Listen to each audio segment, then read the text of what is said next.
2021, LEGO switched up their Hogwarts design and gave us this modular castle system. And in the short 3 years that it's existed, we've gotten 11 different sets that can all be combined in a variety of different ways. However, it really feels like that LEGO has kind of wrapped up this chapter, as the model that they have given us in the back of this year's instruction manual feels very complete and honestly looks really cool. Now, just for a little bit of backstory, I've never been overly fond of the modular castle system. I really liked the older one where there was a really big focus on detail when it came to the exterior. I don't necessarily really like the green roofs all that much, but I thought I would combine them all into what I personally think is the coolest Hogwarts system, as well as show you guys their kind of recommended setup in the back of the instructions. Now, out of the 11 sets, 2 of them were actually given away as promotional sets where you had to spend a certain amount on LEGO Harry Potter in order to obtain them, and currently as well 2 of them are retired, the rest of which are still available on shelves, and for the most part every single piece of them, or at least every single set of the ones that are still available, are listed in the kind of recommended setup. In 2021, they gave us 5 different versions of the modular castle set, firstly with the big one being the Chamber of Secrets.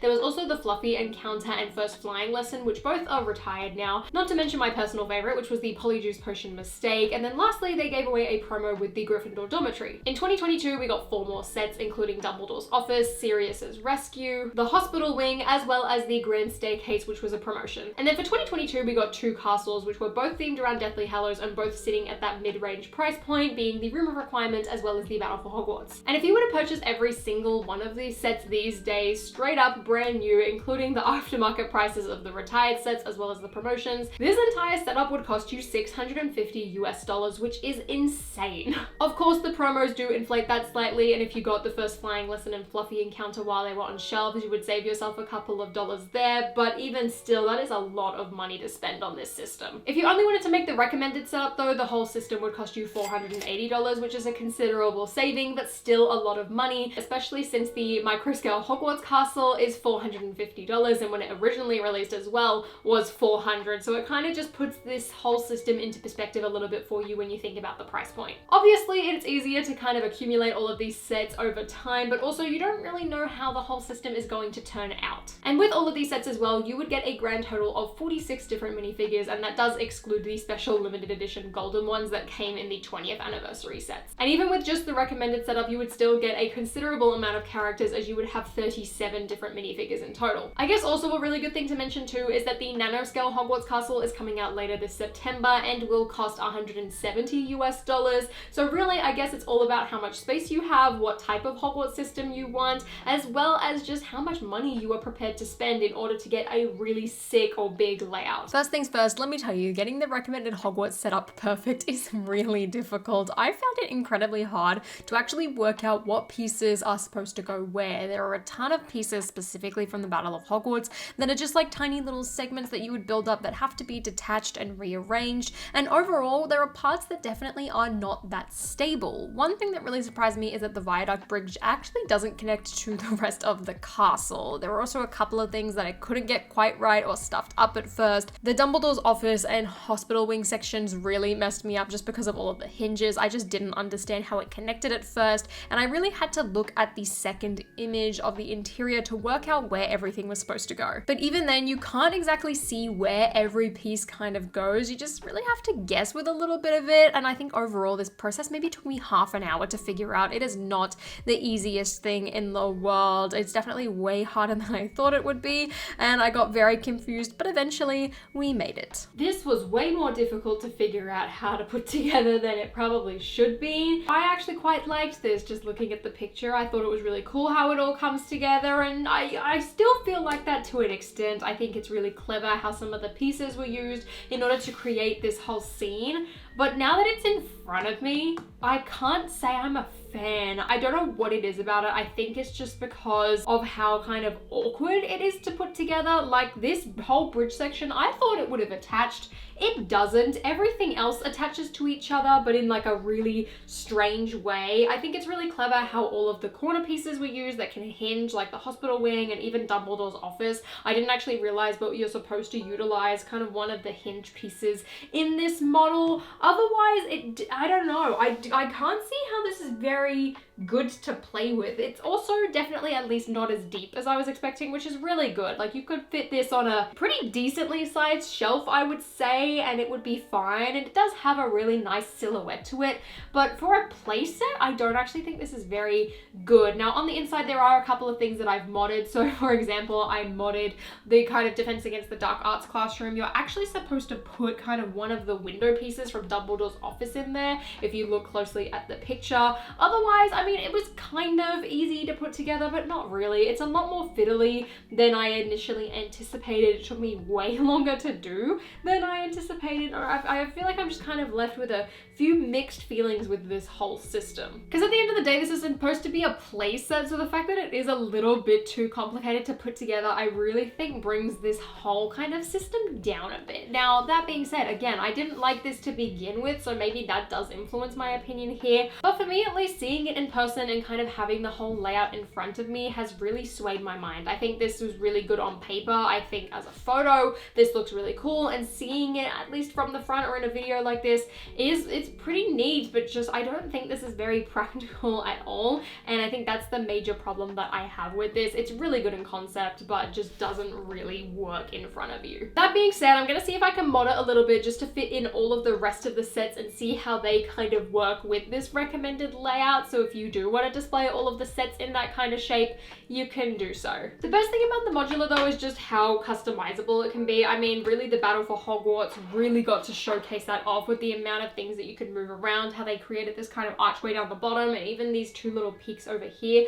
were all from the Battle of Hogwarts set. However, at the same time, like, I think there's too many pieces and too much customization that you can do. So besides a couple of roof pieces, this is my entire combination. Basically, I kind of just shoved the staircase to the side here, and then we've got the dormitories on top of the bathroom, complete with the same roofs from the recommended version. And then I've added the fluffy encounter on top of the room of requirement and kind of reshuffled everything here a little bit. We've got a little bit more fluffy here with Sirius on the top, and then I just kind of put the rest of the flying lesson on the side. And this, I think, still works. It makes it a lot wider. I tried not to make it quite as tall because I feel like the Dumbledore's office portion really needs to be the peak of this, so I had to shrink the clock tower. But overall, I mean, this doesn't look awful. I think they still fit in relatively nicely. It does kind of affect the overall Hogwarts silhouette a little bit. I think it makes it look a little bit too chunky, and there's not really one major tower or some real definition in terms of dividing up the castle.